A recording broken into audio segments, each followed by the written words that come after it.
Ogi Kiralas, New York, obstetrician, and I don't strip the membranes because it is painful and not effective. We can induce the patients if we want to induce them by better ways. Thanks. My name is Linda Graff, and I'm a certified nurse midwife outside of Chicago, Illinois. And I've been doing births for about 35 years. I've done home births and hospital births in high-risk settings, low-risk settings. And stripping membranes just shouldn't be done. There isn't any evidence to support it as far as helping to decrease movement going overdue. And there's plenty of evidence that says that it causes premature rupture of the membranes, a lot of pain, a lot of bleeding to women. Women will stay up all night cramping after their membranes have been stripped without going into labor. And there's just no good reason to do it. And we need to stop it. So that's my opinion. I'm sticking to it.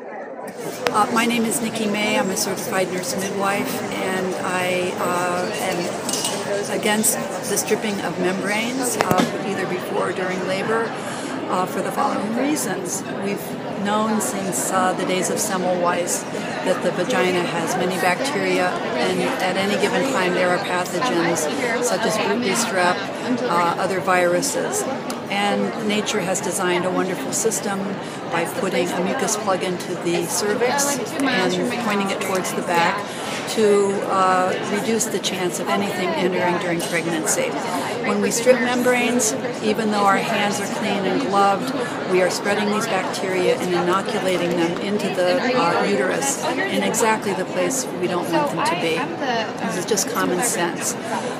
These infections that get started, the low-grade infections, will affect the course of labor, and in some cases will result in terrible harm and damage to the fetus and to the mother.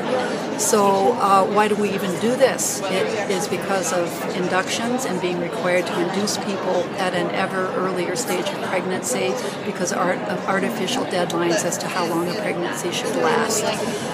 In many countries, pregnant women are tested after 40 weeks, and as long as the testing is normal, the pregnancy continues. So our induction rate, in my mind, is tied to the reason that midwives and physicians strip membranes, and it is creating another problem in the hopes of averting a theoretical problem. So I think that we need to think about that and consider our practices.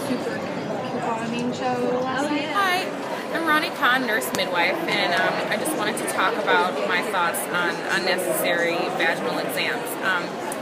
It is debatable among different practitioners. It seems to me physicians especially like to do a lot of vaginal exams unnecessarily. To me, even if a patient is 37, 38, even 39 weeks, I don't feel the need to check the cervix unless someone has been having significant contractions for a good period of time, or if there's some other indication that it would be necessary.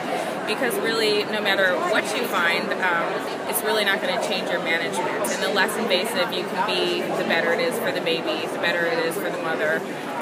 It's just a better thing all around. And I've never had any, I can't find any disadvantages to me using that philosophy in my practice.